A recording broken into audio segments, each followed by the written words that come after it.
قادریم نعرے یا غوث اعظم میزنم دم ز شیخ احمد رضا خان قطب عالم میزنم سبحان اللہ. رضویم نعرے یا اعلی حضرت میزنم دم ز شیخ حشمت علی خان فرد عالم میزنم. سبحان اللہ.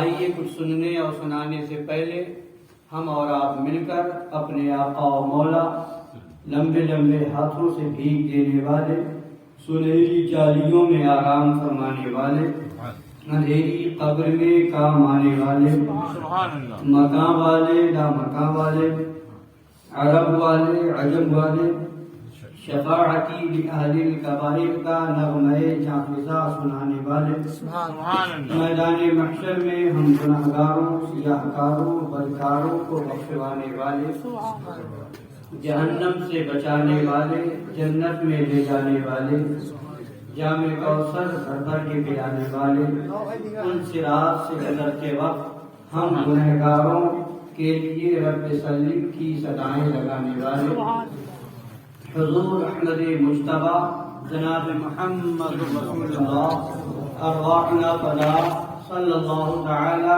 علیہ وعلی آلہ وسلم کی بارگاہ عرش پناہ میں درود پاک کا نذرانہ محبت پیش کریں. اللهم صل على سيدنا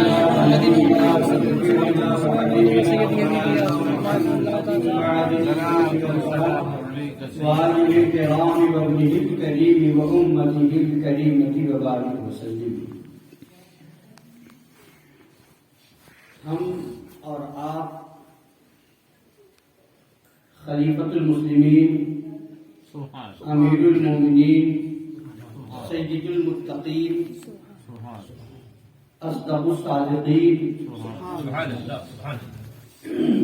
سرکار سیدنا صدیق اکبر رضی اللہ تعالی عنہ ورضاہ عنہ کی بارگاہ عالی وقار میں خراج عقیدت پیش کرنے کے لیے حاضر ہیں، سبحان اللہ.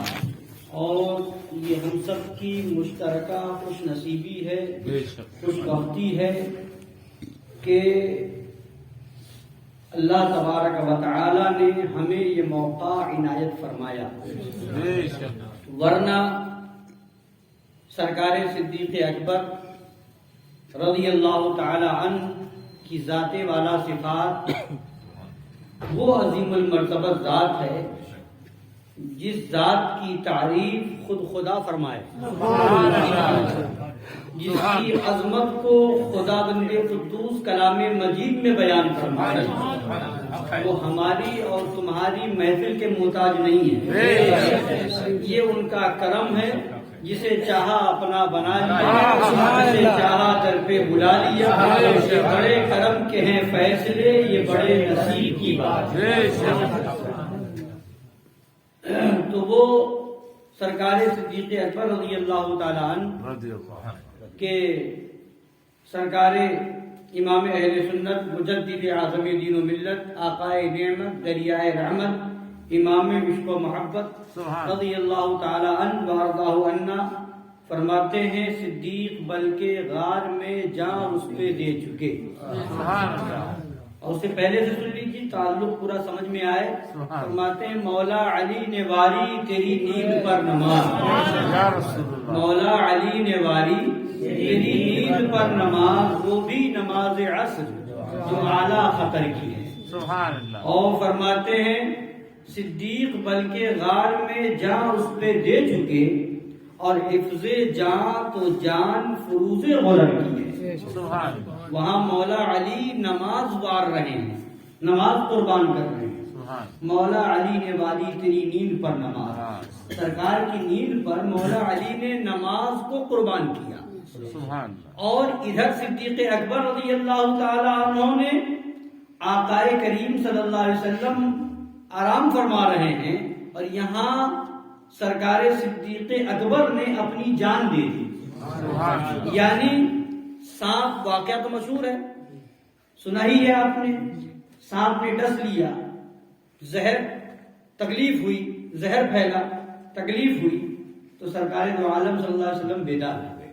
سبحان. لعاب دہن شریف لگایا، تکلیف دور ہوتی نظر آتی۔ تو صدیق بلکہ غار میں جان اس پہ دے چکے، اور حفظ جان تو جان فروز غرر کی ہے، حفظ جان تو جان فروز غرر کی ہے، جان کی حفاظت جو ہے یہ اور فرضوں کی جان ہے، یعنی جان کی حفاظت بھی فرض ہے، نماز بھی فرض ہے، جان کی حفاظت بھی فرض ہے، روزہ بھی فرض ہے، جان کی حفاظت بھی فرض ہے، حج بھی فرض ہے، جان کی حفاظت بھی فرض ہے، زکوٰۃ بھی فرض ہے، اور بھی فرائض ہیں۔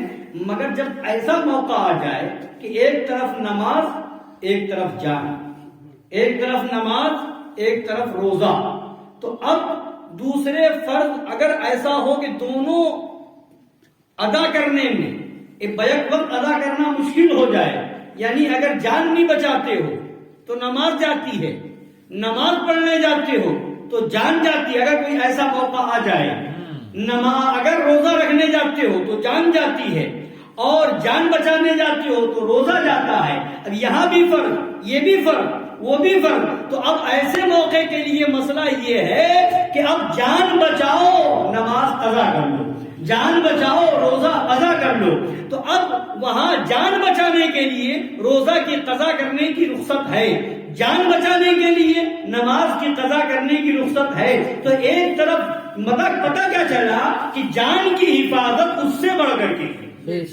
حفظ جان تو جان فروز غرر کی ہے، تو وہاں نماز قربان کی جا رہی ہے، یہاں جان قربان کی جا رہی ہے۔ اب میرے آقا کا اختیار دیکھو، ادھر نماز قضا ہو رہی ہے، ادھر جان دی جا رہی ہے۔ اب آقا کا اختیار بتا رہے ہیں اعلیٰ حضرت، فرماتے ہیں ہاں تو نے ان کو جان انہیں پھیر دی نماز، ہاں تو نے ان کو جان انہیں پھیر دی نماز، پر وہ تو کر چکے تھے، جو کرنی بشر کی ہے، وہ تو کر چکے تھے، جو کرنی بشر کی ہے، جو خود بشر کر سکتا ہے وہ تو کر دیا۔ ہاں آپ نے اپنے اختیار سے، یا رسول اللہ آپ نے اپنے پاور سے، یا رسول اللہ آپ نے اپنی قدرت و طاقت سے انہیں نماز بھی پھیر دی، انہیں جان بھی لوٹا دی۔ اب کیا مطلب ہوا؟ ادھر نماز قربان کی جا رہی ہے، ادھر جان دی جا رہی ہے، آقا کے آرام پر، آقا کی نیند پر۔ تو اب مطلب کیا نکلا؟ خلاصہ کیا نکلا؟ اب خلاصہ اعلیٰ حضرت فرماتے ہیں ثابت ہوا کہ جملہ فرائض فرو ہے، ثابت ہوا کہ جملہ فرائض جتنے فرض ہیں وہ سب فرو ہیں، سب فرو ہیں۔ اصل الاصول بندگی استاد بندگی ہے۔ صدیق اکبر، میدان خلفائے راشدین، میدان اہل بیت اکرام، اعلیٰ حضرت۔ سرکار اعلیٰ حضرت رضی اللہ تعالیٰ عنہ خراج عقیدت پیش کرتے ہوئے ارشاد فرماتے ہیں اصدق الصادقین سید المتقین سبحان اللہ، ثانی اثنین ہجرت پہ لاکھوں سلام، یعنی اس افضل الخلق بعد الرسل، یعنی اس افضل الخلق بعد الرسل، چشم و گوشے وزارت پہ لاکھوں سلام۔ وہ سرکار صدیق اکبر رضی اللہ تعالیٰ عنہ کے سرکار اعلیٰ حضرت رضی اللہ تعالیٰ عنہ فرماتے ہیں یہ دونوں ہیں سردار دو جہاں، فرماتے ہیں یہ دونوں ہیں سردار دو جہاں، اے مرتضیٰ عتیق و عمر کو خبر نہ ہو۔ اب جب یہ شعر سرکار اعلیٰ حضرت نے تحریر فرمایا تو سمجھنے والے اعلیٰ حضرت کے اشعار کو بہت کم ہوتے ہیں نا، تو اسی زمانے میں اعلیٰ سرکار سے سوال ہوا کہ اس شعر کا مطلب کیا ہے، کہ فرماتے ہیں یہ دونوں ہیں سردار دو جہاں، اے مرتضیٰ عتیق و عمر کو خبر نہ ہو۔ کیا مطلب؟ عتیق حضرت فاروق اعظم کا لقب ہے، حضرت صدیق اکبر رضی اللہ تعالیٰ عنہ کا لقب ہے، اور عمر تو فاروق اعظم رضی اللہ تعالیٰ عنہ کا نام پاک ہے۔ تو فرمایا سرکار اعلیٰ حضرت رضی اللہ تعالیٰ عنہ جواب دیا کہ ایک موقع پر آقائے دو جہاں صلی اللہ تعالی وسلم جلوہ بار ہیں، سرکار مولائے کائنات شیر خدا رضی اللہ تعالیٰ عنہ موجود ہیں، اور حضرت مولائے کائنات سے شیر خدا سے ہمارے اور آپ کے آقا صلی اللہ تعالی وسلم فرماتے ہیں کہ مفہوم یہ ہے کہ حضرت ابو بکر اور حضرت عمر یہ دونوں انبیاء اور رسول کے بعد ساری مخلوق میں سب سے افضل ہے، ساری مخلوق میں سب سے بہتر ہے۔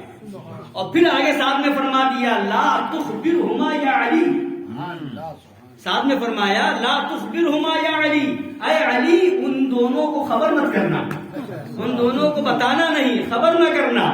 یہاں صدیق اکبر اور فاروق اعظم کے بارے میں کہہ رہے ہیں انبیاء اور رسول کے علاوہ سب سے بڑھ کر ہیں، افضل ہیں، اور اس کے بعد فرما رہے ہیں انہیں خبر نہ کرنا حضرت علی سے کہا جا رہا ہے۔ اسی کی ترجمانی سرکار اعلیٰ حضرت نے کی، فرماتے ہیں یہ دونوں ہیں سردار دو جہاں، اے مرتضیٰ عتیق و عمر کو خبر نہ ہو، اے مرتضیٰ عتیق و عمر کو خبر نہ ہو۔ تو وہ سرکار صدیق اکبر رضی اللہ تعالیٰ عنہ واقعات تو آپ نے سنے ہوں گے، بارہا سنے ہوں گے، مگر فرمایا گیا بزرگوں کے واقعات اس لیے بار بار سننا چاہیے، بار بار پڑھنا چاہیے کہ ایمان و عقیدے میں جلا پیدا ہو۔ سرکار صدیق اکبر رضی اللہ تعالیٰ عنہ ہیں، ابھی تک بظاہر اسلام قبول نہیں فرمایا، تجارت کے لیے آپ ملک شام تشریف لے گئے، وہاں جب پہنچے رات میں آرام فرما رہے ہیں، آرام کیا، خواب دیکھا کہ چاند اور سورج یہ دونوں آسمان سے بالکل میری گود میں آ گئے اور میں نے ان دونوں کو اپنے سینے سے لگا لیا۔ جب بیدار ہوئے تو اب اس خواب کو سوچ کر کے ایک حیرانی اور پریشانی سمجھ میں آئی کہ آخر اس خواب کی تعبیر کیا ہے، اس کا مطلب کیا ہے، اس خواب کی تعبیر کیا ہو سکتی ہے۔ اب جب وہاں کے گرجا گھر میں پہنچے، وہاں ایک بہت پرانے راہب تھے، ملاقات کی اور جا کر کے کہا کہ ہم ایک خواب کی تعبیر پوچھنے آئے ہیں، ہم نے رات میں ایک ایسا خواب دیکھا ہے جس کا مطلب سمجھ میں نہیں آ رہا ہے، جس کا مفہوم سمجھ میں نہیں آ رہا ہے، اس خواب کی تعبیر کیا ہے یہ سمجھ میں نہیں آتا۔ تو راہب نے پوچھا کہ بتائیے آخر وہ خواب کیا ہے۔ سرکار صدیق اکبر نے اس خواب کو بیان فرمایا کہ رات میں سوتے ہوئے ہم نے یہ دیکھا کہ آسمان سے چاند اور سورج یہ دونوں میری گود میں آ گئے، میں نے اسے سینے سے لگا لیا ہے۔ اتنا جب سنا تو راہب نے پلٹ کر کے سوال کیا آپ کا نام کیا ہے، آپ رہنے والے کہاں کے ہیں، آپ کا تعلق کس قبیلہ سے ہے۔ جب اتنا سنا تو سرکار صدیق اکبر نے جواب دیا میرا نام ابو بکر ہے۔ ابو بکر تو آپ کی کنیت ہے، ویسے نام آپ کا حضرت عبداللہ بن عثمان ہے رضی اللہ تعالیٰ عنہ۔ تو فرمایا میرا نام، اپنی کنیت بتائی، اپنا نام بتایا، اور اس کے بعد فرمایا میں مکہ شہر کا رہنے والا ہوں، اور فرمایا کہ میرا تعلق قبیلہ بنو ہاشم سے ہے۔ اور جب اتنا سنا تو راہب نے پھر 2-4 سوال کیے کیا کام کرتے ہیں، کام کیا ہے آپ کا، تو بتایا کہ میں تجارت کا کام کرتا ہوں، میں تاجر آدمی ہوں۔ تو اب اس راہب نے بیٹھ کر کے صحیح طریقے سے اور کہا اے مکہ شریف کے رہنے والے ابو بکر صدیق مبارک ہو، مبارک ہو، میں نے توریت و انجیل میں پڑھا ہے کہ ایک نبی مبعوث ہونے والے ہیں، ان کا نام محمد ہوگا اور وہ مکہ شریف میں پیدا ہوں گے، وہ مکہ شریف میں پیدا ہو چکے ہیں اور تم ان کے پہلے خلیفہ اور وزیر رہو گے، اور تم ان پر ایمان لے آؤ، اس خواب کی تعبیر یہی ہے اور تم گواہ بن جاؤ کہ میں ان پر ایمان لا چکا ہوں اور میں ان کا کلمہ پڑھ چکا ہوں۔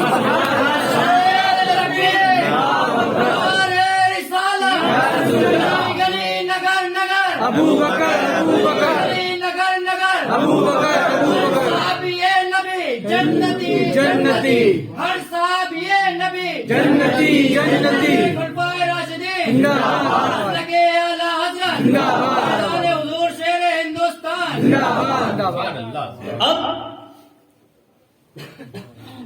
سرکار صدیق اکبر نے جب یہ تعبیر سنی اور اس کے بعد مکہ شریف واپس آئے، اب بے قراری تھی سرکار سے ملاقات کرنے کی، سرکار سے ملاقات ہوئی، سرکار دو عالم صلی اللہ علیہ وسلم نے مسکرایا اور فرمایا اے ابو بکر مسلمان ہو جاؤ، اسلام میں داخل ہو جاؤ۔ حضرت صدیق اکبر عرض کرتے ہیں یا رسول اللہ جو بھی نبی دنیا میں تشریف لے کر کے آئے سب نے معجزہ دکھایا، کیا میں بھی کوئی معجزہ دیکھ سکتا ہوں؟ اب اتنا سننا تھا کہ ہمارے اور آپ کے آقا غیب داں نبی ارشاد فرماتے ہیں، اے ابو بکر، ملک شام میں جو تم نے خواب دیکھا کیا وہ میرا معجزہ نہیں ہے؟ کیا راہب نے جو تمہیں تعبیر بتائی کیا یہ میرا معجزہ نہیں ہے؟ اب اس کے بعد بھی کوئی معجزہ دیکھنا چاہتے ہو؟ اتنا سنا، صدیق اکبر نے پڑھ لیا، اشہد ان لا الہ الا اللہ و اشہد ان محمدا عبدہ و رسولہ۔ سبحان اللہ، سبحان اللہ، تکبیر، رسالت، یا رسول اللہ، صدیق اکبر، زندہ باد، لکے اعلی حضرت، زندہ باد، میدان شیر سنت، زندہ باد، میدان حضور مشاہد ملت، زندہ باد، للکار ہے، دیکھو کون آیا، شیر اب بتانا یہ ہے کہ صدیق اکبر ملک شام میں ہے، خواب ملک شام میں دیکھا جا رہا ہے، تعبیر وہاں بتائی جا رہی ہے، یہاں پہلی ملاقات ہو رہی ہے، بیچ میں کوئی آنے والا نہیں، کوئی جانے والا نہیں، کوئی ٹیلی فون کا زمانہ نہیں، کوئی موبائل کا زمانہ نہیں، ملک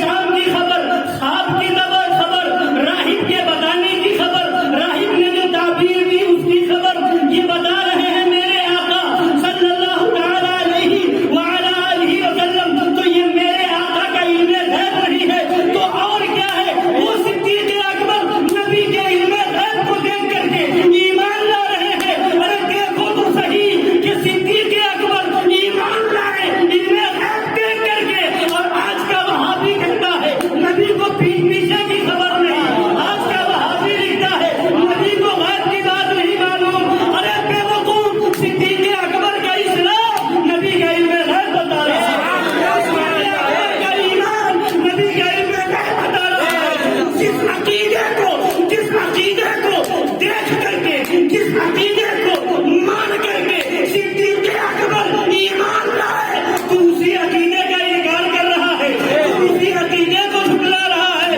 تو تیرا عقیدہ کوئی اور ہوگا۔ ہمارا عقیدہ وہ ہے جو صدیق اکبر کا عقیدہ ہے، ہمارا عقیدہ وہ ہے جو فاروق اعظم کا عقیدہ ہے، ہمارا عقیدہ وہ ہے جو عثمان غنی کا عقیدہ ہے، ہمارا عقیدہ وہ ہے جو مولا علی کا عقیدہ ہے، اور وہ ان صحابہ کے اہل بیت کے طریقے پر ہے، وہی جنتی ہے۔ اعلیٰ حضرت نے اعلان فرما دیا، اہل سنت کا ہے بیڑا پار، اصحاب حضور نجم ہے اور ناؤ ہے ہجرت رسول اللہ۔ سبحان اللہ، رسالت، صدیق اکبر، شہر گلی گلی، شہر گلی گلی، حضور شیر ہندوستان۔ تو یہ وہ عقیدہ ہے علم غیب کہ جس کو دیکھ کر کے صدیق اکبر اسلام میں داخل ہو رہے ہیں، صحابہ مشرف اسلام ہو رہے ہیں، اور اسی عقیدے کا انکار آج وہابی کر رہا ہے، اور پھر اپنے آپ کو مسلمان کہہ رہا ہے، پھر اپنے آپ کو نبی کا ماننے والا کہہ رہا ہے۔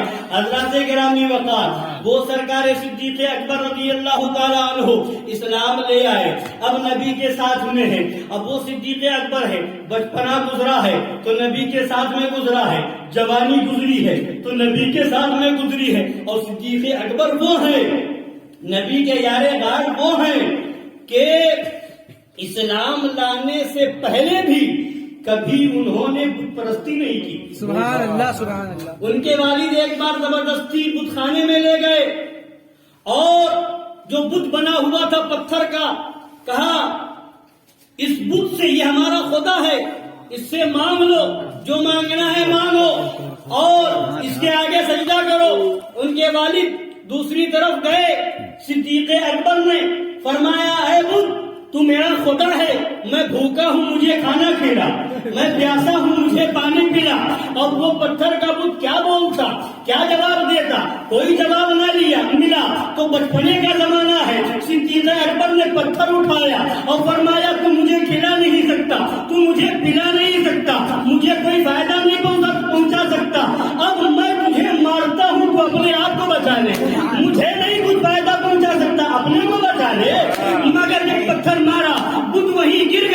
والد نے آ کر کے دیکھا کہ بیٹے نے تو جس کو ہم نے خدا سمجھا تھا اسے ہی مار کے گرا دیا ہے. اب وہ لے کر کے حضرت صدیق اکبر کو ان کی والدہ کے پاس لے گئے کہ اور کہا کہ دیکھو تو صحیح کیا معاملہ ہے, میں لے کر کے گیا تھا اور انہوں نے یہ کام کیا ہے. تو ان کی والدہ جواب دیتی ہے, فرماتی ہے کہ اے ابو قحافہ انہیں کچھ نہ کہنا, جب یہ پیدا ہوئے تھے تو میرے کان میں آواز آئی تھی کہ یہ تو عتیق ہے, آزاد ہے, دنیا میں بھی آزاد ہے, آخرت میں بھی آزاد ہے. تو وہ صدیق اکبر ہیں, اسلام لانے سے پہلے بھی بت پرستی سے پاک ہیں, اسلام لانے سے پہلے بھی جھوٹے خداؤں کو خدا ماننے سے انکار کیا ہے. اب وہ صدیق اکبر ہیں. نبی پاک صلی اللہ تعالی علیہ وعلی آلہ وسلم نے فرمایا, اے ابو بکر ان قریب وہ دن آنے والا ہے کہ مجھے مکہ شریف سے ہجرت کرنا ہے, مدینہ شریف کی طرف روانہ ہونا ہے. صدیق اکبر نے اجازت چاہی, یا رسول اللہ میں بھی حضور کے ساتھ چلنا چاہتا ہوں. اب جب وہ دن آئے, وہ رات آئی, تو سرکار دو عالم صلی اللہ علیہ وسلم حجرے پاک میں آرام فرما ہے. کافروں نے آپ کے مقدس گھر کا محاصرہ کر لیا. اب سرکار دو عالم صلی اللہ تعالی علیہ وسلم نکلے, باہر تشریف لائے اور کنکریاں پھینکی, سارے کے سارے کافر اندھے ہو گئے. اب آپ تشریف لے گئے, صدیق اکبر کے گھر گئے, صدیق اکبر موجود ہیں. ایسا لگ رہا جیسے کسی کا انتظار ہو رہا ہو. نبی نے پوچھا, اے ابو بکر ابھی تک سوئے نہیں, رات کا اتنا حصہ گزر گیا. صدیق اکبر جواب دیتے ہیں, یا رسول اللہ جب سے میں نے یہ سنا ہے کہ آپ ہجرت کریں گے, یہاں سے روانہ ہونا ہوگا, میں نے اپنے اوپر نیند کو حرام کر لیا ہے. کہیں ایسا نہ ہو کہ نبی تشریف لائے اور میں سوتا ہوا ملوں, لہذا میں اس وقت سے انتظار میں ہوں, پتہ نہیں کب حکم ہوگا, کب چلنا ہوگا. وہ صدیق اکبر جان ساری کیسی تھی, یار غار کیسے تھے. اب وہاں سے چلے, اب جب آگے بڑھے, صدیق اکبر ساتھ میں ہیں, اب آگے بڑھے, جبل سور پہ پہنچے. جب جبل سور جب پہنچتے ہیں, سور پہاڑ کے اوپر, اس میں ایک غار ہے. اب وہاں پہنچنے کے بعد میرے آقا صلی اللہ تعالی وسلم فرماتے ہیں, اس غار میں چل کر کے رک جائیں, یہاں کچھ دیر رک جائیں, کافروں کو خبر ہوگی وہ لوگ ہمارا پیچھا کریں گے.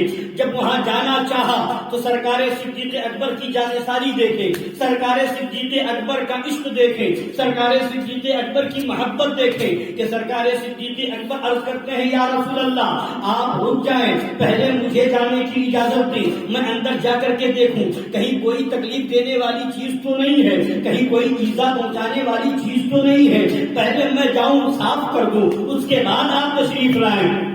سرکار صدیق اکبر اندر تشریف لے جاتے ہیں, صاف فرماتے ہیں, اور اس کے بعد جو سوراخ ہوتے ہیں ان سوراخوں کو آپ نے اپنے کپڑے پھاڑ پھاڑ کر کے بند کر دیے.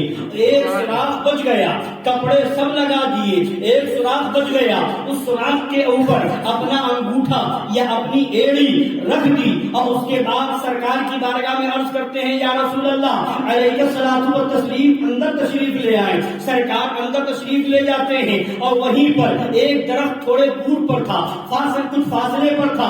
میرے آقا صلی اللہ علیہ وسلم کا اختیار دیکھو, وہ بے بس کہنے والوں, وہ نبی کو مجبور اور محتاج بتانے والوں, میرے آقا کا اختیار یہ ہے کہ آقا نے حکم دیا وہ درخت اس جگہ سے اکھڑ کر کے غار کے پاس آ گیا. نبی نے اشارہ کیا, وہ غار کے پاس درخت نصب ہو گیا, وہاں پر ایسا جم گیا جیسے لگ رہا ہے یہیں پر اگا تھا اور یہیں پر موجود ہے, اور اس کی شاخیں اور اس کے پتے غار کے اوپر آ گئے. اب اس کے بعد میرے آقا صلی اللہ علیہ وسلم اندر تشریف لے گئے. ادھر حکم الہی ہوتا ہے, مکڑیاں جالا تان دیتی ہیں, اور ادھر پتے بھی ہو گئے, ادھر مکڑیوں نے جالا تان دیا ہے. آقا اندر تشریف لے گئے. حضرت صدیق اکبر کے زانو اقدس پر میرے آقا سر انور رکھ کر کے آرام فرما رہے ہیں, اور ایک پیر کا انگوٹھا یا اس کی ایڑی ایک سوراخ کے کے اوپر رکھ دیا ہے.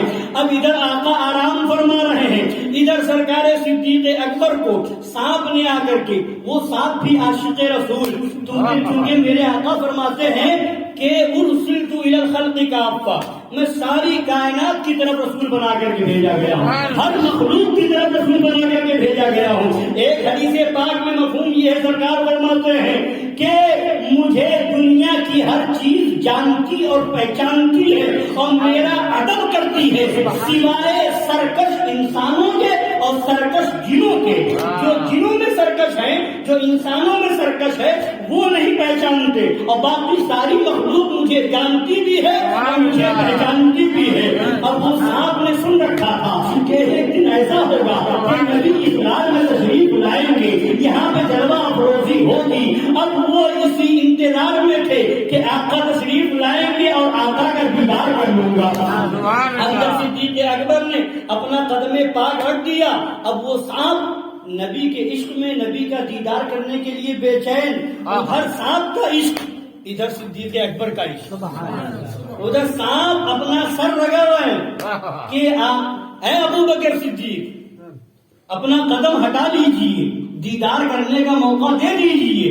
مگر ادھر ابو بکر صدیق ہیں کہ جان تو دے دوں گا مگر کوئی نقصان پہنچانے والی چیز آ جائے اور میرے آقا کو تکلیف ہو جائے, یہ گوارا نہ کروں گا. مگر ادھر سانپ بھی مسجد ہے, ادھر صدیق اکبر بھی اپنی محبت پیش کیے ہوئے ہیں. آخر کار سانپ نے ڈس لیا, صدیق اکبر کو تکلیف ہوئی اور آنسو نکل آئے. جب آنسو نکلے, میرے آقا صلی اللہ تعالی علیہ وآلہ وسلم نے چشمان مبارک کو کھولا اور ارشاد فرمایا, ہے ابو بکر کس چیز نے رلایا ہے؟ تو حضرت صدیق اکبر عرض کرتے ہیں, یا رسول اللہ ایسا ایسا معاملہ ہے. اب سانپ نے تو سر اٹھایا, سوراخ کے باہر کیا, آقا کا دیدار کیا اور واپس چلے گئے, دیدار کرنا تھا واپس چلے گئے. ادھر یہ معاملہ ہوا, میرے آقا صلی اللہ علیہ وسلم نے لعاب دہن شریف نکالا, اس جگہ پر لگایا اور لگانا تھا کہ زہر بھی ختم ہوتا نظر آیا, تکلیف بھی دور ہوتی نظر آئی. وہ ہے میرے آقا کے لعاب دہن شریف کا معاملہ. جب آقا کے لعاب دہن پاک میں یہ تاثیر ہے اور اس کی طاقت و قوت کا یہ عالم ہے, تو میرے آقا کا عالم کیا ہوگا, میرے آقا کی شان کیا ہوگی, میرے آقا کا رتبہ کیا ہوگا. فرش والے تیری شوکت کا علو کیا کرنے, خوش روا عرش پہ اڑتا ہے بھیرا تیرا. اب ادھر یہ معاملہ ہوا. اب ادھر کافروں کو پتا چلا کہ آقا دو عالم صلی اللہ تعالی علیہ وسلم صدیق اکبر کے ساتھ روانہ ہو گئے ہیں. اب وہاں پر کھوج بین کرنے والوں کو تلاشا گیا کہ کھوج بین کرنے والے جو ہے وہ آئیں اور معلوم کرے کدھر گئے ہیں. ان لوگوں نے چلنے کے انداز سے, راستے کے کچھ نشان سے پتہ لگانا شروع کیا. کھوج کرنے والے, تلاش کرنے والے کچھ ہوا کرتے تھے مخصوص لوگ, وہ لوگ جب چلے تو غار تک پہنچے. اب اس کے بعد ان کو سمجھ میں نہیں آ رہا غار تک آنے کے بعد یہ لوگ کہاں گئے. یہاں تک 2 لوگوں کے آنے کا پتہ تو چل رہا ہے, اس کے بعد آگے جانے کا معاملہ سمجھ میں نہیں آ رہا ہے. وہ لوگ, کافی لوگ وہاں پہنچ گئے, وہاں باتیں کر رہے ہیں. ایک نے کہا غار کے اندر گھس کر کے دیکھو, کہیں ایسا نہ ہو کہ اس غار میں ہو. یہ وہ باتیں کر رہے تھے. ادھر صدیق اکبر نے کہا, یا رسول اللہ علیہ الصلوۃ والتسلیم, لگتا ہے دشمن لوگ, یہ دشمنان دین جو ہے ہمارے پیچھے پیچھے یہاں تک آ گئے ہیں.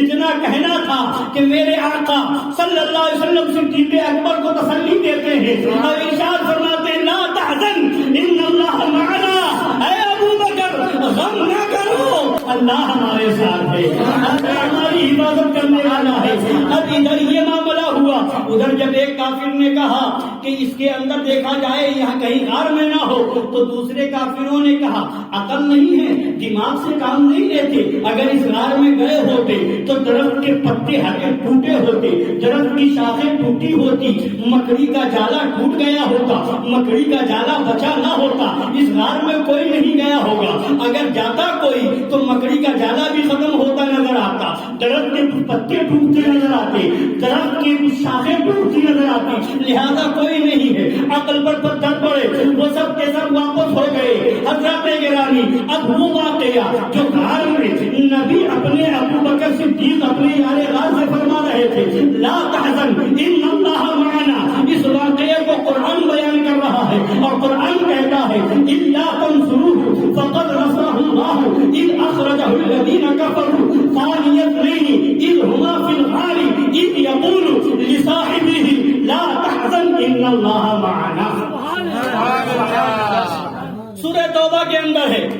خدا فرماتا ہے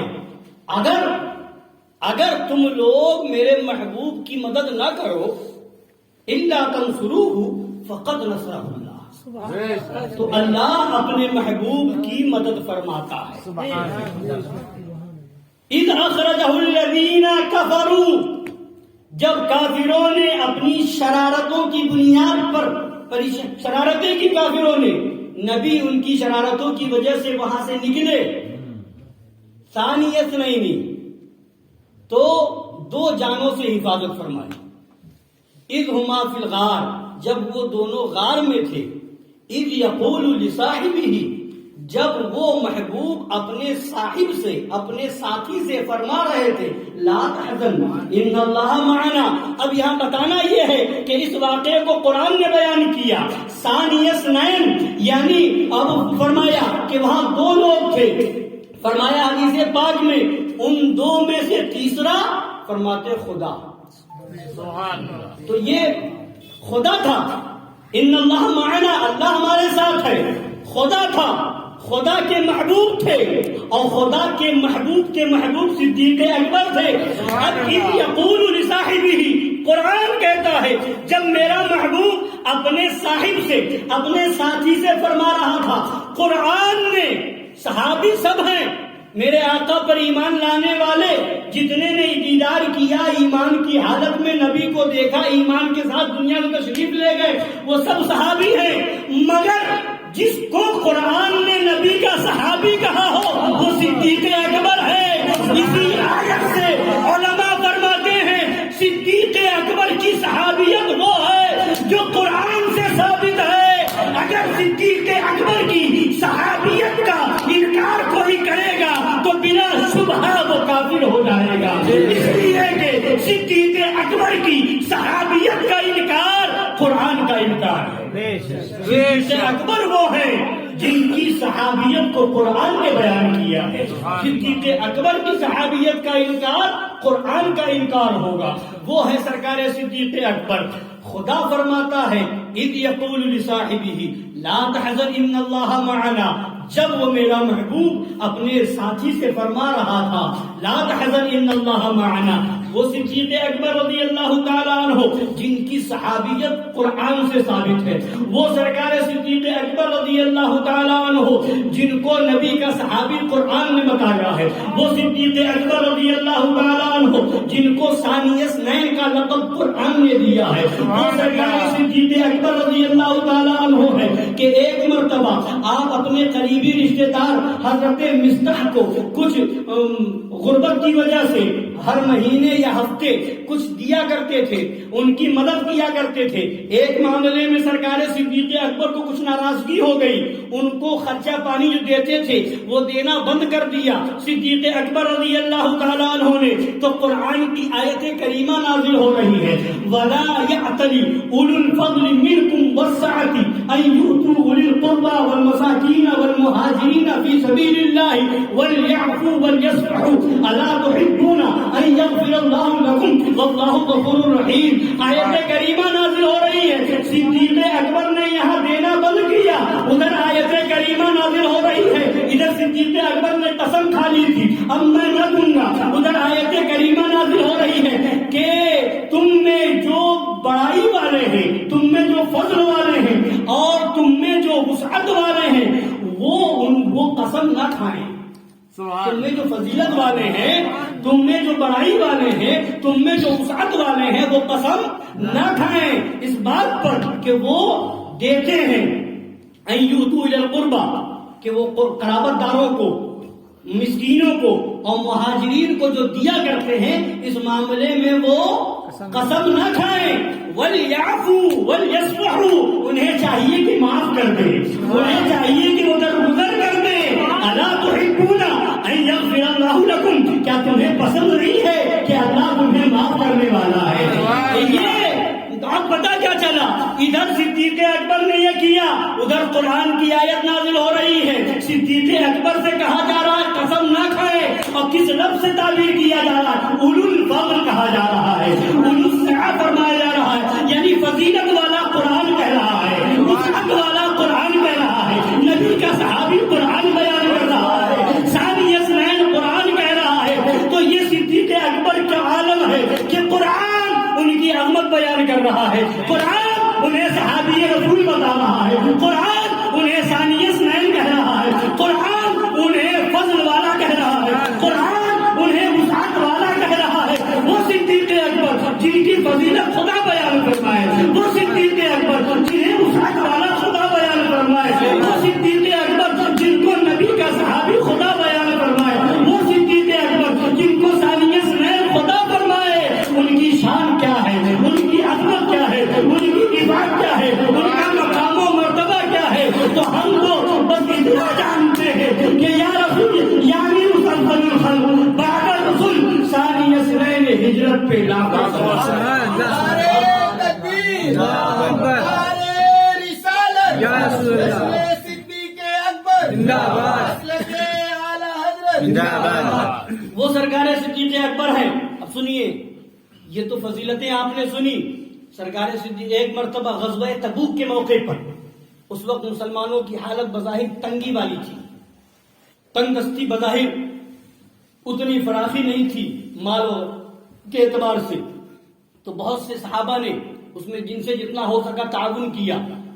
اس وقت حضرت عثمان غنی رضی اللہ تعالیٰ عنہ نے 10,000 صحابہ کرام کو جنگ کے سامان دیے، سبحان 10,000 صحابہ کرام، سبحان اور 1,000 دینار جنگ تبوک کے موقع پر آپ نے خرچ کیے، 900 اونٹ اور 100 گھوڑے ساز و سامان کے ساتھ حضرت عثمان غنی نے عطا فرما دیے۔ تو یہ سرکار عثمان غنی نے اتنی قربانیاں دی، اتنا سب کچھ کیا۔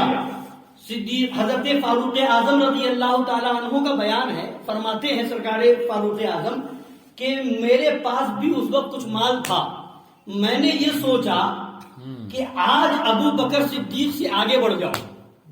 آج ہر معاملے میں ابو بکر صدیق آگے بڑھ جاتے ہیں، آج میں آگے بڑھ جاؤں۔ فرماتے ہیں میں گھر گیا، میں نے گھر کے پورے سامان کو اکٹھا کیا، اکٹھا کرنے کے بعد میں نے ان پورے سامان کو آدھا کیا، آدھا اپنے گھر والوں کے لیے چھوڑا اور آدھا لے کر کے نبی کی بارگاہ میں ہم حاضر ہو گئے۔ اب ہم یہ سوچ رہے تھے ہم پورے گھر کے سامان میں سے آدھا سامان نبی کی بارگاہ میں لا کر کے پیش کر رہے ہیں، آج ہم آگے بڑھ جائیں گے، آج ہم سبقت لے جائیں گے۔ مگر فرماتے ہیں جب میں نے ابو بکر صدیق کو دیکھا تو میں نے مان لیا ابو بکر سے آگے کوئی نہیں بڑھ سکتا۔ کیا ہوا؟ اب ہوا یہ، ادھر تو آدھا لے کر کے آئے، ادھر صدیق اکبر کو دیکھا، گھر پہنچے، سارا سامان اکٹھا کیا، ساری چیزیں اکٹھا کی، اور اس کے بعد سب لے کر کے نبی کی بارگاہ میں آئے۔ نبی نے پوچھا اے ابو بکر تم نے اپنے گھر والوں کے لیے کیا چھوڑا ہے؟ تو حضرت ابو بکر کی جان ساری دیکھو، سرکار صدیق اکبر عرض کرتے ہیں یا رسول اللہ ہم نے اپنے گھر والوں کو کے لیے خدا کو چھوڑا ہے، نبی کو چھوڑا ہے، ہمارے گھر والوں کے لیے خدا اور خدا کا محبوب کافی ہے۔ اور اس حالت میں آگے سب کچھ پیش کر دیا۔ جب یہ معاملہ ہوا تو ادھر جبریل امین بارگاہ نبوی میں حاضر ہوتے ہیں، اور حاضر ہونے کے بعد جبریل امین کہتے ہیں یا رسول اللہ اللہ تعالی صدیق اکبر کو سلام فرما رہا، سبحان اللہ، اور خدا پوچھ رہا ہے کہ اے محبوب ابو بکر صدیق سے پوچھو کہ وہ مجھ سے راضی ہے یا نہیں۔ ابو بکر سے پوچھو، خدا فرما رہا مجھ سے راضی ہے یا نہیں۔ اتنا جب پیغام سنایا، جبریل امین کا لایا ہوا پیغام نبی نے صدیق اکبر کو سنایا، تو صدیق اکبر مستی میں اور وجد کے عالم میں آ کر کے جھوم جاتے ہیں اور عرض کرتے ہیں میرا خدا مجھ سے پوچھ رہا ہے کہ میں خدا سے راضی نہ ہوں گا، ارے میں راضی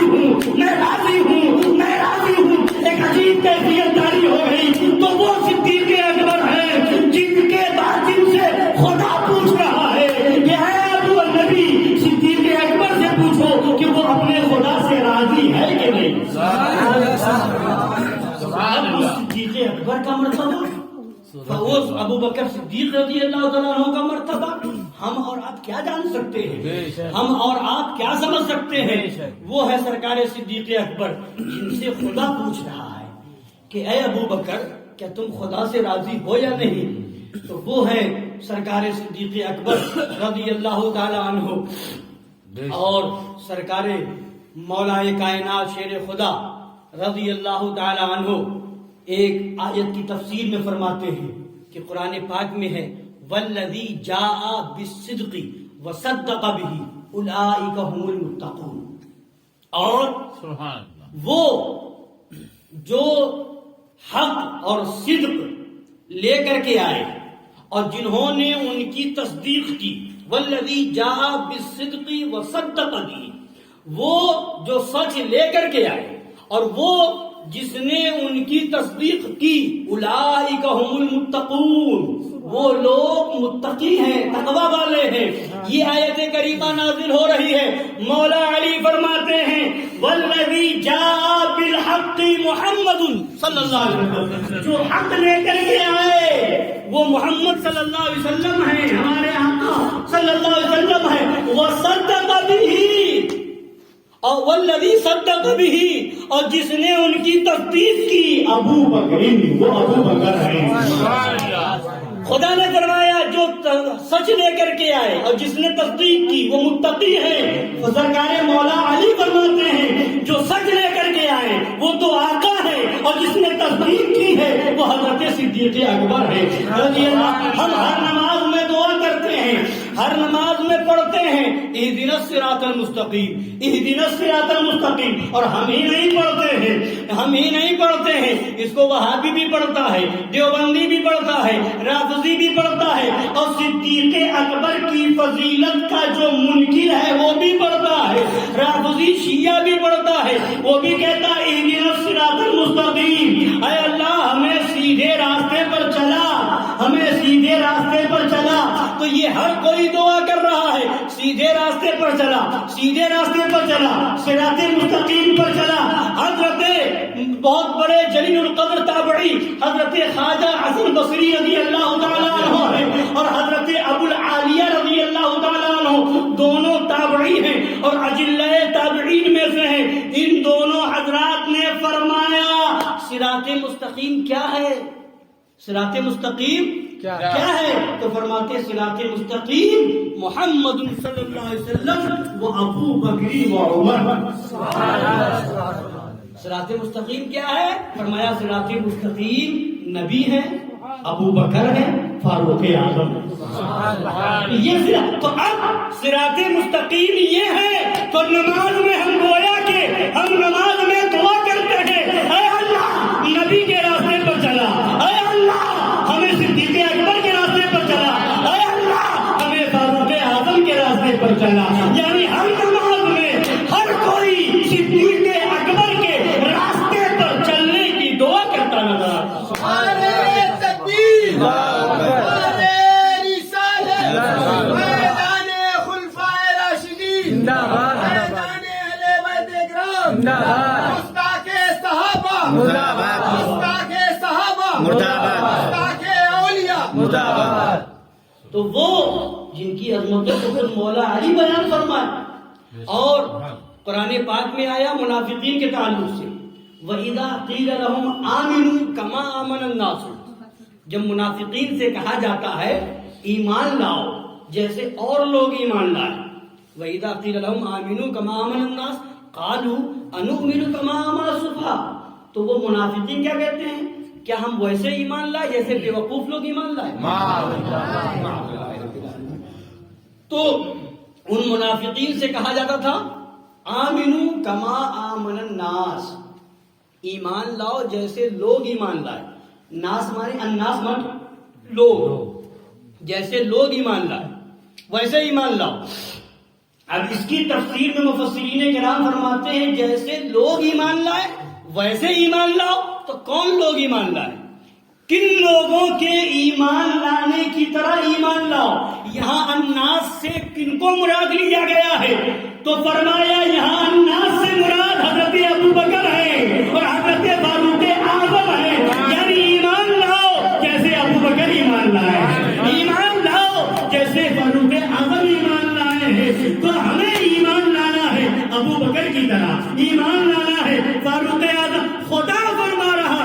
جیسے ابو بکر ایمان لائے ویسے ایمان لاؤ، جیسے فاروق اعظم ایمان لائے ویسے ایمان لاؤ.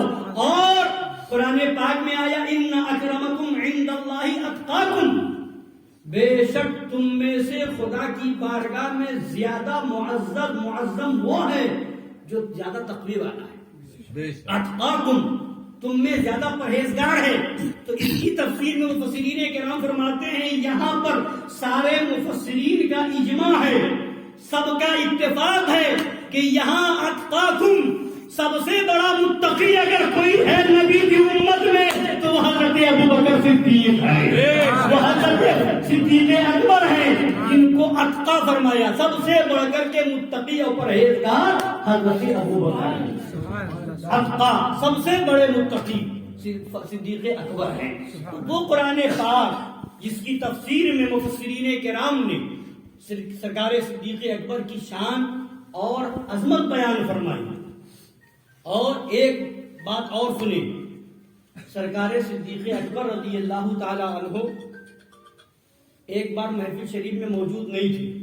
ہمارے آقا صلی اللہ تعالی علیہ وسلم جلوہ بار ہیں، صحابہ کرام موجود ہیں، اور میرے آقا صلی اللہ علیہ وسلم فرماتے ہیں اے لوگوں، اس وقت اب وہ آنے والا ہے، اب وہ آنے والا ہے، اس وقت وہ آنے والا ہے کہ میرے بعد اس کا کوئی مثل نہیں ہے. سبحان اللہ. اب وہ آنے والا ہے کہ میرے بعد اس کا کوئی مثل نہیں ہے، اور کل قیامت کے دن اس کی شفاعت میری شفاعت کی طرح ہوگی. سبحان اللہ. اس کی شفاعت میری شفاعت کی طرح ہوگی. اب جب دیکھا لوگوں نے کہ وہ آنے والا کون ہے تو وہ کوئی اور نہیں حضرت صدیق اکبر تھے، وہ حضرت ابو بکر صدیق تھے جن کو نبی فرما رہے ہیں میرے بعد ان کا کوئی مثل نہیں ہے اور ان کی شفاعت میری شفاعت کی طرح ہے. تو وہ حضرت، اور یہی تک نہیں، نبی پاک صلی اللہ علیہ وسلم کو کے محبوب ایسے تھے صدیق اکبر کہ حضرت حسان بن ثابت رضی اللہ تعالیٰ عنہ کا تو آپ سب نے سنا ہی، جانتے ہی ہیں کہ نبی کی نعت لکھا کرتے تھے، اشعار کہا کرتے تھے، شعر کہہ کر کے نبی کی تعریف کیا کرتے تھے. تو نبی نے ایک دن پوچھا سرکار حضرت حسان بن ثابت رضی اللہ تعالیٰ عنہ سے، قلت شیئا فی ابی بکر، اے حضرت حسان کیا تم نے ابو بکر کی شان میں بھی کچھ کہا ہے؟ سبحان اللہ. قل حتی اسمع، اے حسان کہو میں بھی سنوں. حضرت حسان نے 2 شعر سنائے عربی کے اندر، اور جب یہ سنایا تو نبی مسکرائے اور فرمایا سچ کہتے ہو، ابو بکر ایسے ہی ہے. وہ ہے صدیق اکبر جن کی تعریف میں شعر سننے کی خواہش ظاہر کرے، جن کی محبت، جن کو اتنا محبوب بتائے، وہ ہے سرکار صدیق اکبر. اور جب اور کیوں نہ ہو وہ صدیق اکبر، اور کیسے نبی کے محبوب. اب آخری وقت آیا جب سرکار دو عالم تشریف لگے ظاہری طور پر، تو سرکار صدیق اکبر رضی اللہ تعالیٰ عنہ بہت غمگین اور اداس رہتے تھے، بظاہر بیمار بھی رہتے تھے. کسی طبیب کو بلایا گیا اور دکھایا گیا کہ ذرا صدیق اکبر کو دیکھیں کہ آخر کیا معاملہ ہے، کیوں ایسے رہتے ہیں. تو طبیب نے جب نبض کو دیکھا تو کہا کہ یہ جو ہے کسی کی محبت میں بیمار ہے، اور ان کا علاج یہ ہے کہ ان کا دیدار ہو جائے گا، ان کو شفا مل جائے گی، اور جب تک دیدار نہ ہوگا یہ بیمار رہیں گے. اور پھر نبی خواب میں تشریف لائے اور فرمایا اے ابو بکر کب آنا ہوگا، کب ملنا چاہتے ہو؟ تو صدیق اکبر خوش ہو گئے اور رونے لگے. پھر اس کے بعد نبی تشریف لائے اور فرمایا اے ابو بکر اب ملنے والے ہو. اب اتنا سنا تو صدیق اکبر خوش ہو گئے، مسکرانے لگے. تو وہ صدیق اکبر زندگی میں رہے تو ساتھ میں رہے. اب جب دنیا سے نبی تشریف لے گئے ظاہری طور پر، اب ابو بکر صدیق کا دل نہیں لگتا، اب نبی کا دیدار کرنا چاہتے ہیں، بیمار رہنے لگے. طبیب نے بتایا بیماری کوئی اور نہیں ہے، نبی کا دیدار کرنا چاہتے ہیں، نبی کا ظاہری طور پر دیدار نہیں ہو رہا ہے اس لیے بیمار ہے. دیدار ہو جائے گا، بیماری ختم ہو جائے گی، دیدار کے لیے بے چین ہے. اور جب آخری وقت وقت آیا تو حضرت مولا کائنات شیر خدا کو بلایا اور فرمایا اے مولا علی میں یہ چاہتا ہوں کہ جس ہاتھ سے آپ نے سرکار کو غسل دیا ہے اسی ہاتھ سے مجھے بھی غسل دے دے، جس ہاتھ سے آپ نے نبی کو کفن پاک پہنایا ہے مجھے بھی پہنائے، اور جب میرا جنازہ تیار ہو جائے تو نبی پاک صلی اللہ علیہ وسلم جس حجرے پاک میں آرام فرما ہے وہاں لے جا کر کے میرے جنازے کو رکھ دیجئے، اور آواز نبی پر صلاۃ و سلام عرض کرنے کے بعد یہ کہیں کہ یا رسول اللہ یہ آپ کے یار غار ہیں، یہ آپ کے محبوب صدیق اکبر ہیں، ان کی خواہش یہ ہے کہ آپ کے پہلو میں ان کو جگہ مل جائے۔ اگر نبی پاک صلی اللہ علیہ وسلم کے حجرے پاک کا دروازہ خود بخود کھل جائے تو سمجھ لینا کہ اجازت مل گئی ہے، اور اگر وہاں اجازت نہ ملے، دروازہ نہ کھلے تو مجھے عام مسلمانوں کے قبرستان میں دفن کر دینا۔ اب یہاں پر یہ معاملہ ہوا، ادھر یہ معاملہ ہوا، اور ادھر حضرت ابو عبیدہ بن جراح دمشق میں جنگ کر رہے ہیں، رات میں سوئے، اب خواب میں نبی کا دیدار کیا، کچھ بے چینی تھی، نبی تشریف لائے، خواب میں کچھ بشارت دی، اور اس کے بعد روانہ ہونے لگے تو حضرت ابو عبیدہ بن جراح خواب میں عرض کرتے ہیں یا رسول اللہ اتنی جلدی کیا ہے؟ تو فرماتے ہیں ابو بکر کا جنازہ تیار ہے، اب مجھے وہاں جانا ضروری ہے۔ اب وہاں خواب میں بشارت دے دی، اب ادھر آئے، اب ادھر حضرت ابو بکر صدیق کے جنازے پاک کو تیار کیا گیا، غسل دیا گیا، کفن شریف پہنایا گیا، نماز جنازہ ہوئی، نبی کے حجرے پاک کے باہر جنازہ مبارکہ کو رکھ دیا گیا، نبی کی بارگاہ میں صلاۃ و سلام عرض کر کے وہی بات عرض کی گئی، اتنا عرض کرنا تھا کہ نبی کے حجرے پاک کا مقدس دروازہ خود بخود کھل جاتا ہے اور آواز آتی ہے حبیب کو حبیب سے ملا دو، حبیب کو حبیب سے ملا دو، اس لیے کہ حبیب اپنے محبوب سے ملنا چاہتا ہے، اپنے محبوب سے ملنا چاہتا ہے۔ اسی حجرے پاک میں نبی کے پہلوئے پاک میں صدیق اکبر کی مبارک قبر پاک بنتی ہے، مزار شریف تیار ہوتا ہے، وہی آپ کی تدفین، وہ سرکار صدیق اکبر زندگی میں رہے تو ساتھ میں رہے، ہجرت میں رہے تو ساتھ میں رہے، غار میں رہے تو ساتھ میں رہے، مکہ شریف میں رہے تو ساتھ میں رہے، مدینہ شریف میں رہے تو ساتھ میں رہے، اس دنیا میں رہے تو ساتھ میں رہے، مزار پاک میں ہے تو ساتھ میں ہے، اور فرمایا کل قیامت کے دن حوض کوثر پر بھی میرے ساتھ کوئی ہوگا تو وہ ابو بکر سبحان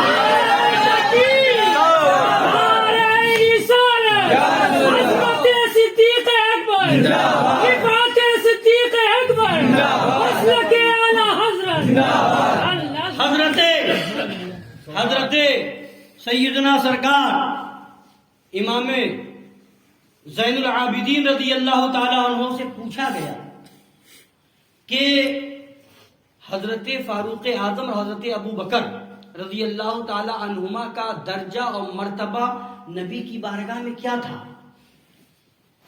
آج امام زین العابدین کا نام لیا جاتا ہے، یہ رافضی، یہ شیعہ امام زین العابدین کو ماننے کا دعویٰ کرتے ہیں، اہل بیت کو ماننے کا دعویٰ کرتے ہیں، مولا علی کو ماننے کا دعویٰ کرتے ہیں، اور صدیق اکبر کی فضیلت سے انکار کرتے ہیں، صحابی کی فضیلت سے انکار کرتے ہیں، صحابہ کرام کی توہین کرتے ہیں، اہل بیت کی محبت کی آڑ میں نبی کے صحابہ کی توہین کی جاتی ہے، اور وہ خارجی اور ناصبی جو صحابہ کی آڑ میں اہل بیت کی شان میں بے ادبیاں کرتے ہیں، جو صحابی کی شان میں گستاخی کرے وہ بھی جہنمی ہے، جو اہل بیت کی توہین کرے وہ بھی جہنمی ہے۔ اگر بیڑا پار ہے تو اس کا بیڑا پار ہے جس کے ہاتھ میں صحابہ کا بھی دامن ہو، اہل بیت کا بھی دامن ہو۔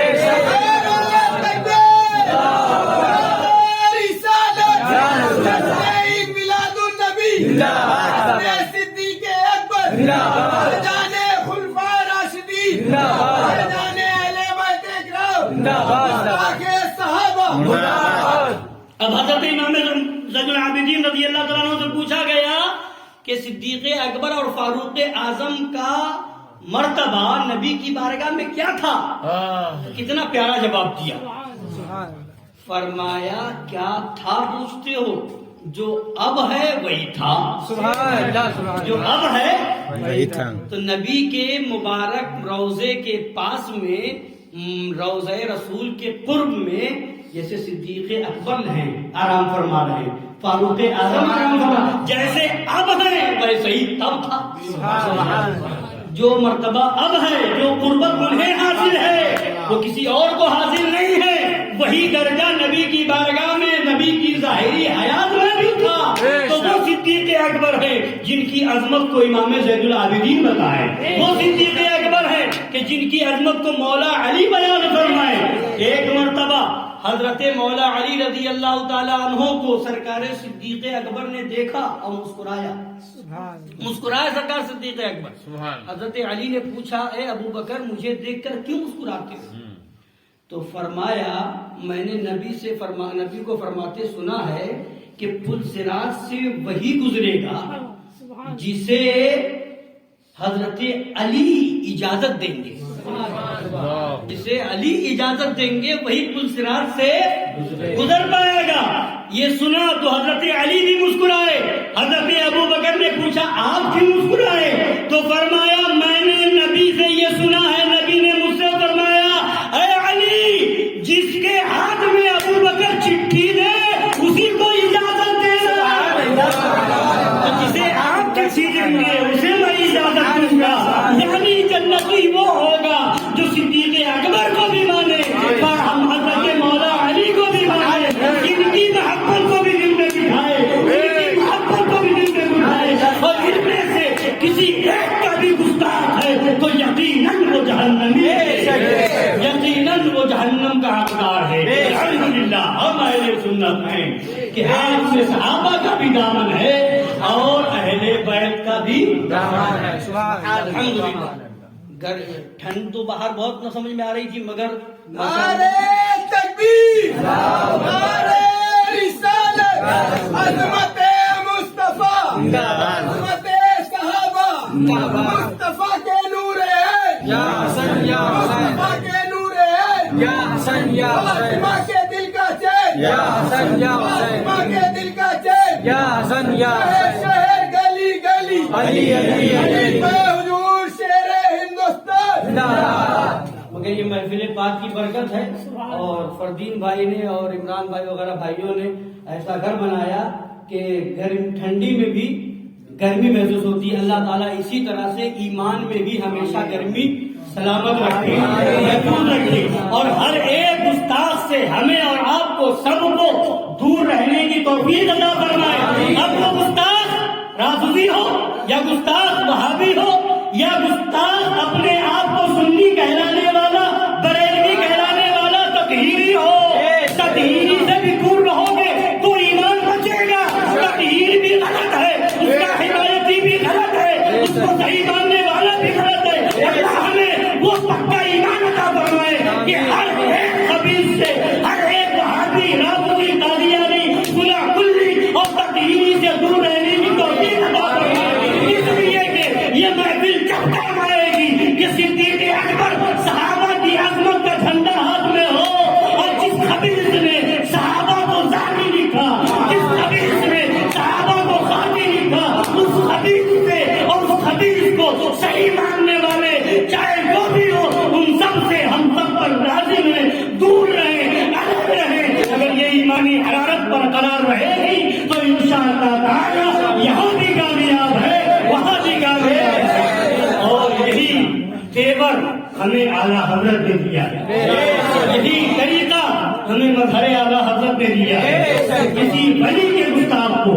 کسی صحابی کے گستاخ کو ہم برداشت نہیں کر سکتے اور اس سے ہمارا کوئی تعلق نہیں ہے۔ وہ خبیث تطہیر بریلوی کہلاتا ہے، رضوی کہلاتا ہے، اور پھر نبی کے صحابہ کے بارے میں لکھے۔ معاذ اللہ، ذرا سوچو تو صحیح، جس صحابہ نے، وہی گلشن صحابہ نے جسے خونوں سے اجاڑا جا رہا، وہ صحابہ نہ ہوتے تو اسلام ہم تک کیسے آتا؟ قربانیاں ہیں صحابہ کی۔ سرکار صدیق اکبر نے اسلام کی تبلیغ کی خاطر جب 39 لوگ اسلام لا چکے تھے، صدیق اکبر تھے سرکار کے ساتھ تبلیغ میں، اور صدیق اکبر نے خطبہ دیا تھا، پہلا خطبہ سرکار کے بعد امت میں کسی نے دیا ہے تو صدیق اکبر ہے، اور جب خطبہ دیا ہے، اسلام کی دعوت دی ہے، تو ان کافروں نے اس طرح گستاخی اور بے ادبی کی تھی، اتنا پریشان کیا، اتنا ظلم کیا کہ معاذ اللہ صدیق اکبر کے اوپر ایسا ظلم کیا کہ ان کافروں کو یہ سمجھ میں آیا کہ اب روح نکل گئی، جان چلی گئی، اب مردہ سمجھ کر کے کہ اب یہ لاش ہے، تب ان لوگوں نے چھوڑ دیا اور اس کے بعد وہ لوگ اپنے گھر گئے، وہ تکلیف برداشت کی ہے صحابہ کرام نے، تب جا کر کے اسلام ہم تک آیا ہے۔ تب آج کون تکلیف برداشت کرنے آ رہا ہے؟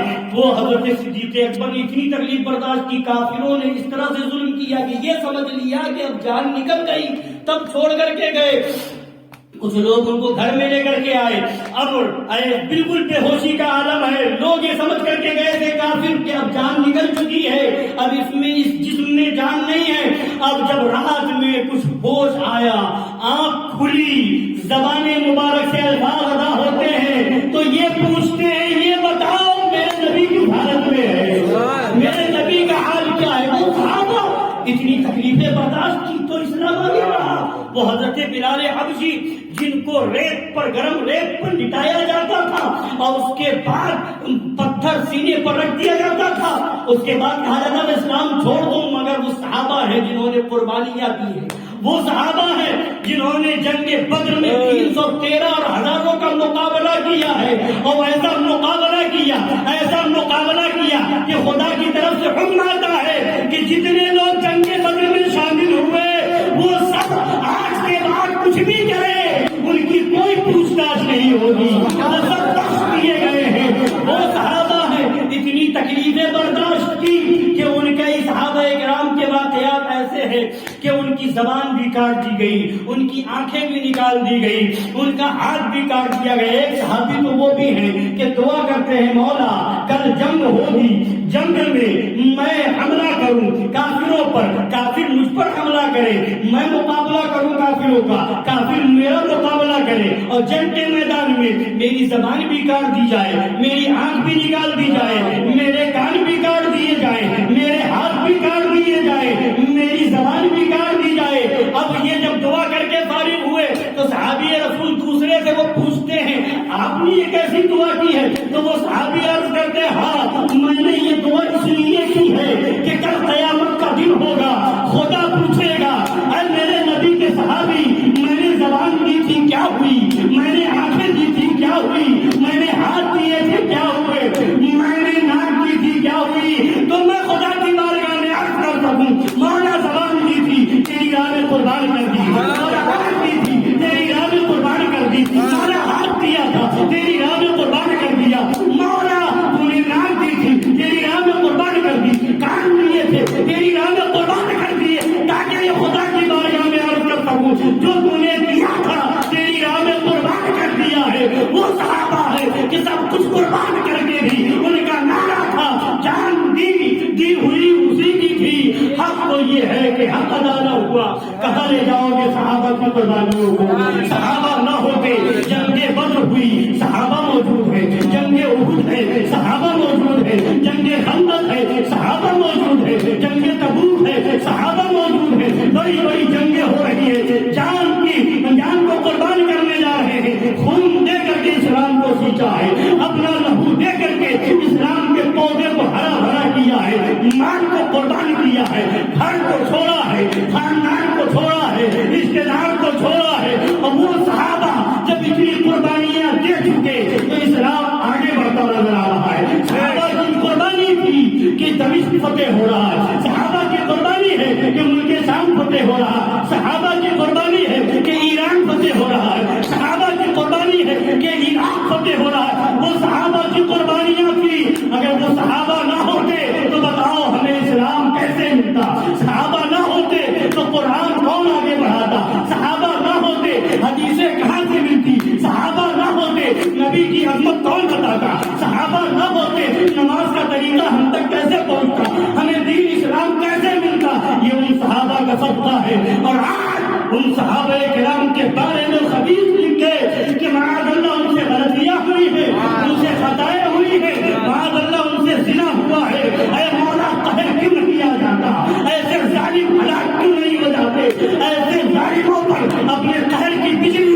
دے، اس ظالم کو بھی برباد کر دے اور اس کو صحیح ماننے والوں کو بھی تباہ و برباد کر دے، تاکہ دنیا دیکھ لے کہ نبی کے صحابہ کے گستاخوں کا انجام کیا ہوا کرتا ہے۔ اور انشاءاللہ ایسے لوگ کتے کی موت مریں گے، یہاں بھی دلیل ہوں گے، انشاءاللہ وہاں بھی دلیل ہوں گے، اور صحابہ کا چاہنے والا، اہل بیت کا ماننے والا یہاں بھی سرخرو ہوگا اور وہاں بھی سرخرو ہوگا۔ اہل سنت کا ہے بیڑا پار، اصحاب حضور نجم ہے اور ناؤ ہے ہجرت رسول اللہ کی۔ مولا تعالیٰ ہم سب کو دین حق پر، مسلک اعلیٰ حضرت پر سچے طریقے سے قائم رہنے کی توفیق عطا فرمائے۔ آمین۔ وما علینا الا البلاغ المبین۔